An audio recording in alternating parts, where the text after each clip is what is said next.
This is WCN, the Whole Care Network. You talk, we listen. Content presented on the following podcast is for information purposes only. Views and opinions expressed during this podcast are solely those of the individuals involved and do not necessarily represent views of the Whole Care Network. Always consult your physician for medical and fitness advice, and always consult your attorney for legal advice. And thank you for listening to the Whole Care Network.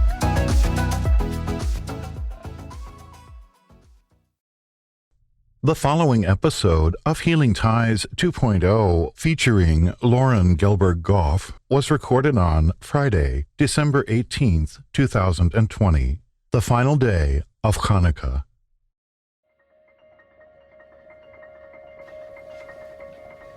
Have you ever met anybody that has caregiving on their bucket list of things to do in life? Beyond caregiving, how do we care? We also have to care for ourselves. How do we treat friends, family, strangers we meet? Forget it. How do we heal? The physical, social, financial, spiritual.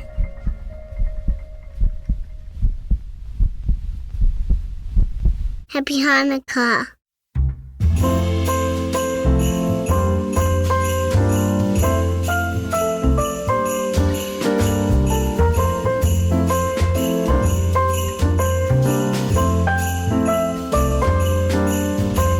By creating healing ties. Tying it all together like a bow tie. With your host, Christopher McClellan, the bow tie guy. Well, greetings everyone. It is Christopher McClellan. You know me as the bow tie guy for another episode of Healing Ties. Well, actually, it's a very special holiday episode of Healing Ties. So thanks for joining us today. And I am excited to welcome our guest. And you might remember her from our 30 and 30 podcast in November, Loren Gelberg-Goff, who is a psychotherapist, author, keynote speaker, and she's got a very popular Take Back Your Life program. But not only that, I've just really connected with her and talking with her, and I'm glad that she's agreed to come on the show today. Loren, welcome.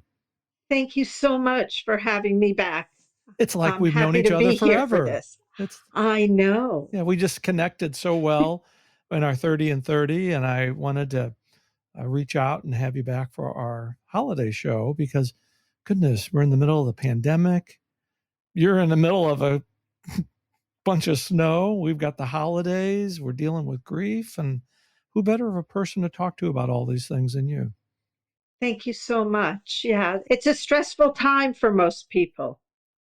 It is. And, the holidays are, no matter what faith-based that you're coming from, the holidays are intended to be a joyous time. And we certainly want to talk joyfully about the holidays in our episode today. But it is kind of a struggle for some people, though, that are dealing with grief. It really is. It's an issue on many levels, whether there's the grief and the stress of the pandemic this year, anticipatory grief for people who are sick and we're worried about them, and grief for people who we've lost. And whether it's the first holiday or it's an anniversary, we've got these issues that pop up more now than ever before. Now, you used a terminology there that that I think when we're in the middle of caregiving, we don't really deal with it. Anticipatory grief. And I know that you've had quite the year yourself with losing two very important people in your life. But that anticipatory grief is something that I think is always hidden, but never really discussed. Well, that's true because grief and death and the pain of everything has been a taboo subject for so many people. We don't want to talk about it. Why people don't want to talk about life insurance. Right. They don't want to talk about caregiving until they're in the middle of it.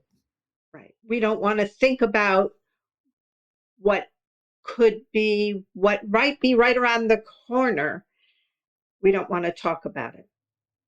But there was a 3-year-old yeah. who said to her teacher, "Don't tell me what I don't want to hear."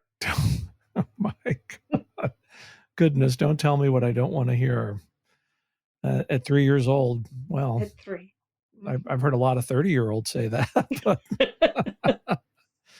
that's true. Yeah, but we don't want to make this all, in a sense, be sad as we talk about this, because there are some very joyful things to celebrate in and around life, and especially those who have gone before us around the holidays.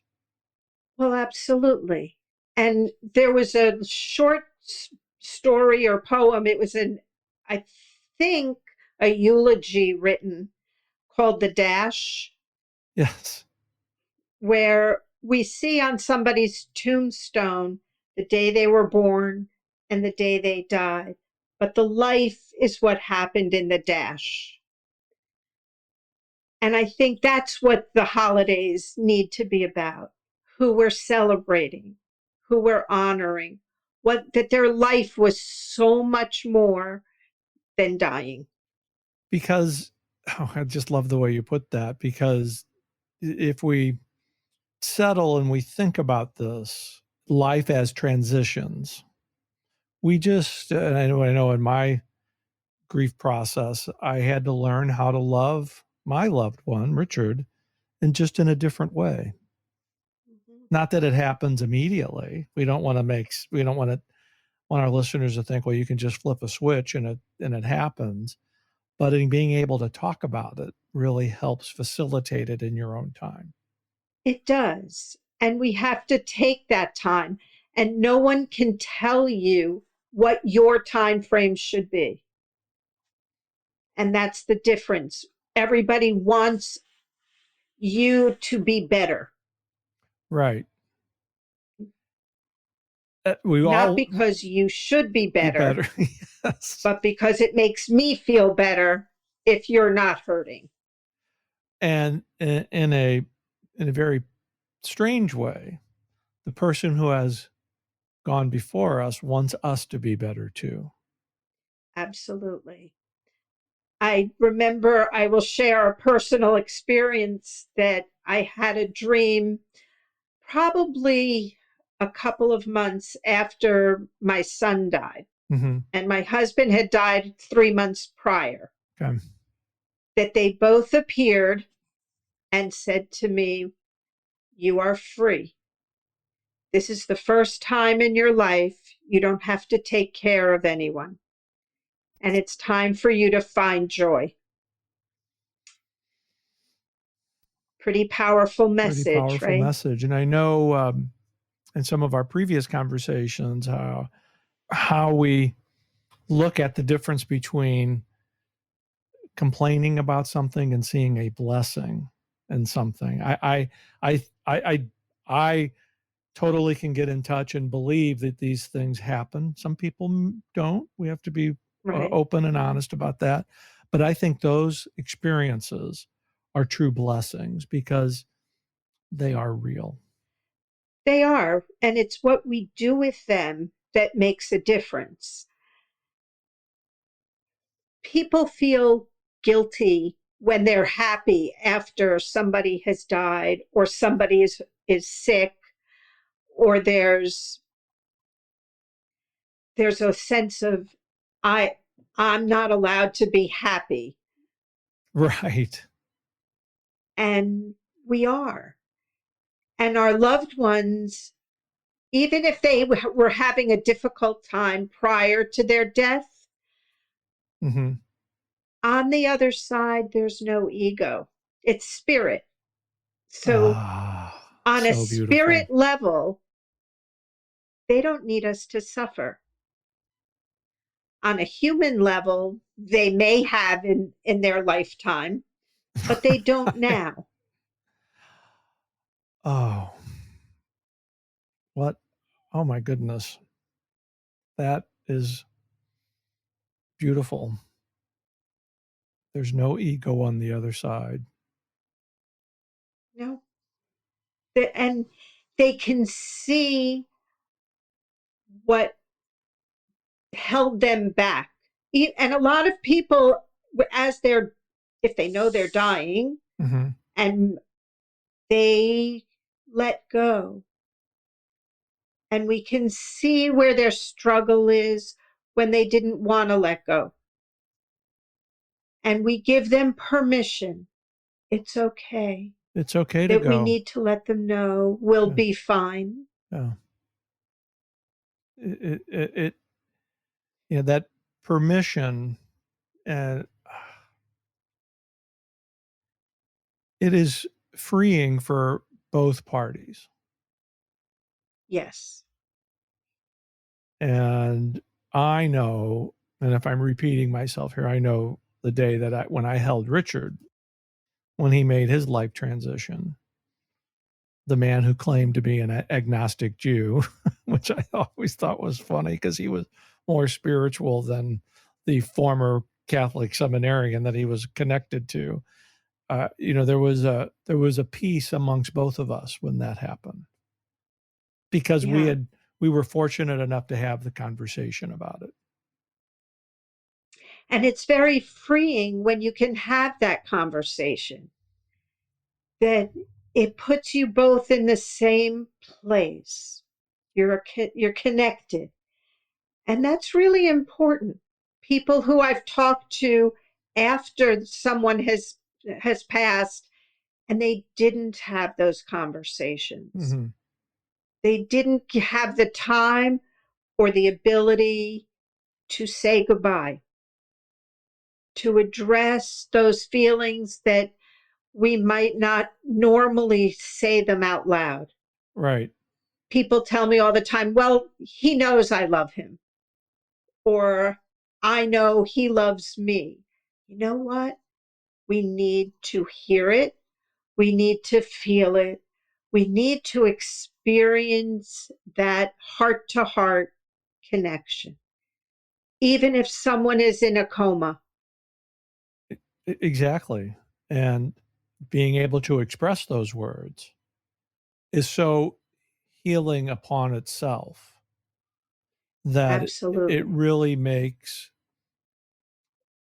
life after caregiving just a tad bit easier. And I will also add, and I say this quite frequently, I say it out loud when nobody's around. Richard and I had a lot of different sayings that we said to each other, and I'll be driving down the road, and I say, Mr. T, I really miss you and love you. Mm-hmm. And it's okay. It's And okay it to feels tell good. people. It feels good. It's okay to tell your loved one that you still love them, because you do. You just love them differently. Absolutely. And it feels different because especially if you've been actively involved in a lot of caregiving, Mm-hmm. the physical, the emotional, the mental, it takes a toll. And your relationship with your loved one, be it a parent, a partner, a spouse, a child, it takes on a responsibility that can undermine the quality of the loving relationship. And when they're gone, it's just the love. It's just the love. And it goes back to the original component of the relationship. That caregiving relationship goes away, but the love and care that was always there before the caregiving is still there. And in a sense, it's even stronger.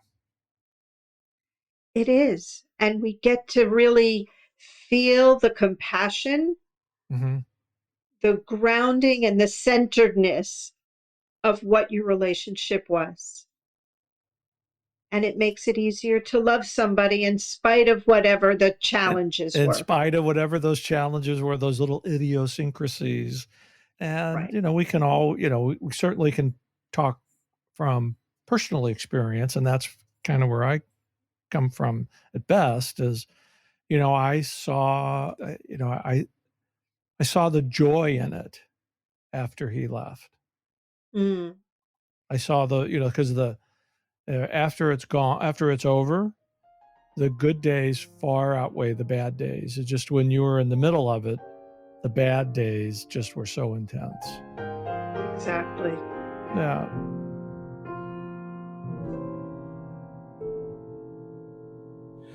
Ma'oz zur Yeshuati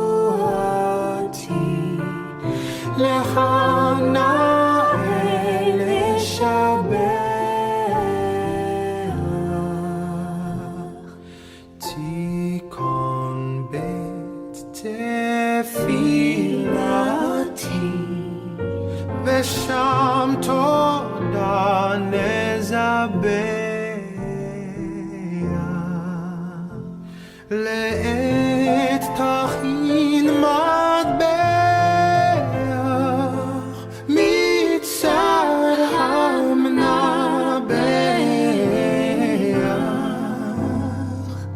אז אגמור בשיר מזמור חנוכת המזבח אז אגמור בשיר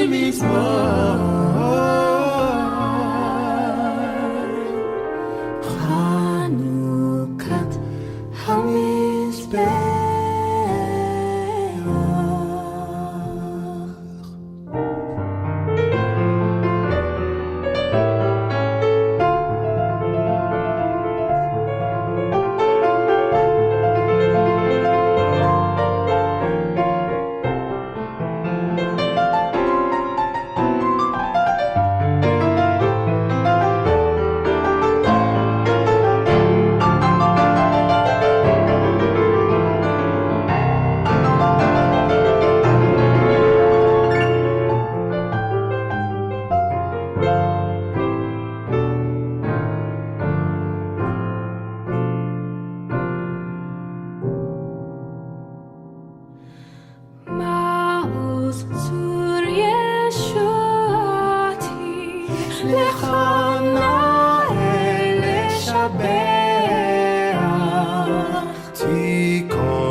So I got to bring this around because we're having such a wonderful, deep conversation that I do believe people, I won't go as far as they need to hear, but I hope they would hear. But there are ways that we can celebrate our loved ones even when they're gone. And the holidays are one of those ways to do it.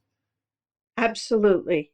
We can toast to them. My husband loved tequila, and my son loved a beer or vodka. And we always put a glass out for them. Whatever the holiday is, whatever the celebration is, there's a glass there. There's a glass there. Yep. Yeah. Richard liked Chopin vodka. He had kind of an expensive taste. So I will, and I'm not much of a vodka drinker, but I will honor him with a taste of Chopin vodka because I know that that's something that he would have enjoyed. So, Lauren, when we have those memories that we can share, like the vodkas or the drinks, we can continue with those memories and continue to have them a part of our life. And I think it's important for people to know that they can say their loved ones' names. Yes. And you may have to be the one to say the name because people are afraid that if they say it, it's going to make you sad, or they're not sure how you're going to feel if we're talking about your loved one. So take the responsibility, take the initiative to say, you know what? It's okay to bring my mother, my father, my husband, my child into the conversation because people have a very hard time with grief, with loss, and they don't know what to say. So they often say insensitive or hurtful things. Right. And we want to be able to say, there are no words. A hug, in this day, virtual or real. But there are no words. Just acknowledging with a simple today, like a simple phone call. Thinking of you at this time. Just wanted to check in and see how you're doing. Right. And sending you love. Sending you positive energy, sending you just happy to be connected with you. And that's an important step in going through the holidays where people are, how many times do they come up and say, "Oh, how are you?" And what if you're really having a good day? Right. You're allowed to have a good day. You're allowed to laugh, smile, celebrate. Just because you're in grief or in the grief process doesn't mean you don't have wonderful, loving, happy moments. And it's okay to say to yourself, I'm really glad caregiving is over. Yes. It doesn't mean you didn't appreciate and love and validate the journey you were on as a caregiver, but it's okay that that chapter is over. Yep. Oh, goodness. Well, if you had, there's so many wonderful words of advice that you have, but, and I know what your terrific, fabulous program, Take Back Your Life. If you had one, I'm trying to use a different word other than advice, but if you had one suggestion for one of our listeners about how to take back your life during the holidays, I know I'm kind of putting you on the spot. What might that be? I would say give yourself permission to feel whatever you feel. Whether it's happy, sad, you want to dance to the music, it's all good. It's all good. I want to give people permission to feel what they feel. Whether it's happy, sad, needing to be alone, it's allowing those boundaries and not, let me rephrase it, letting go of whatever someone else's judgments or needs might be. It's okay to own your own feelings during the holidays or during any day of the week. And no one can tell you what your journey should be or what it should look like. Just thoroughly enjoy visiting with you, Loren, and thank you. Me too. I want you to be a part of the network, and hopefully that's going to happen after the first of the year. But in the meantime, we just got a couple of minutes left today. Let our listeners know all about how to take back your life, where they can find you on the internet, all your contact information, because you have such valuable content that people need to access. Thank you. I will tell you, especially during the holidays, we have a Facebook group, Take Back Your Life Self-Care, and it'll come up on Facebook if you look at groups TBYL Self-Care. And we'll be posting through the holiday. You can direct message me that way. Make it easy. Make it simple for you for the holidays.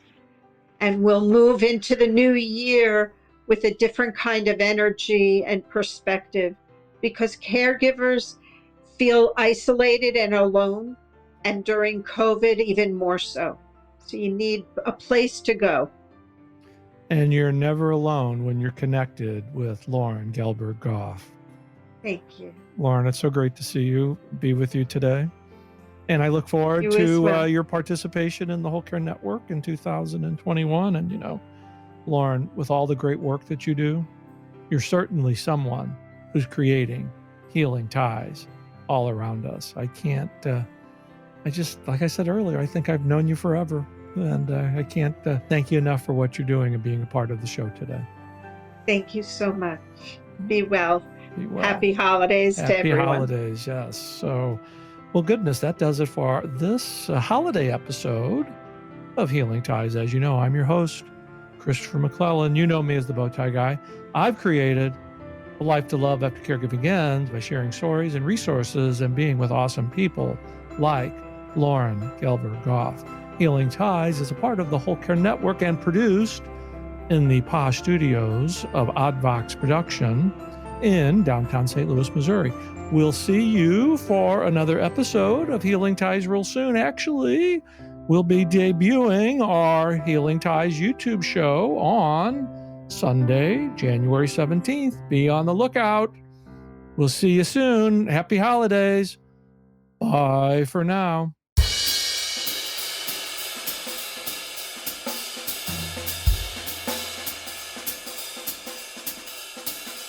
Oh, jingle bells, jingle all the way. Oh, what fun it is to ride in a one-horse open sleigh. Jingle bells, jingle all the way. Oh, what fun it is to ride in a one-horse open sleigh. Dashing through the snow in a one-horse open sleigh.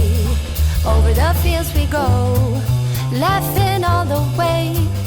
Bells on bobtails ring, making spirits bright. What fun it is to laugh and sing a sleighing song tonight. Oh, jingle bells, jingle all the way. Oh, what fun it is to ride in a one-horse open sleigh. Jingle bells, jingle all the way. Oh, what fun it is to ride in a one-horse open sleigh.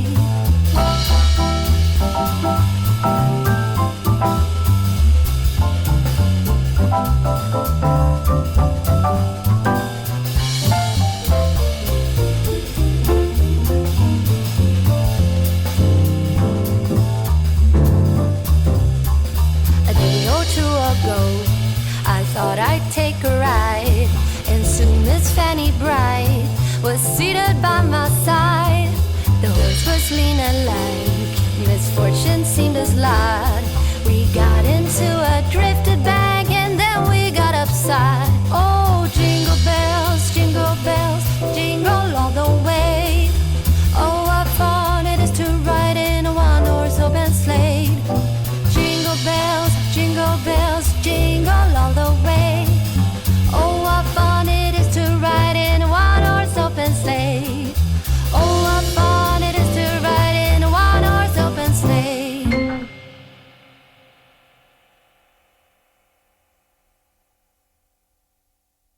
Merry Christmas. This is WCN, the Whole Care Network. You talk, we listen.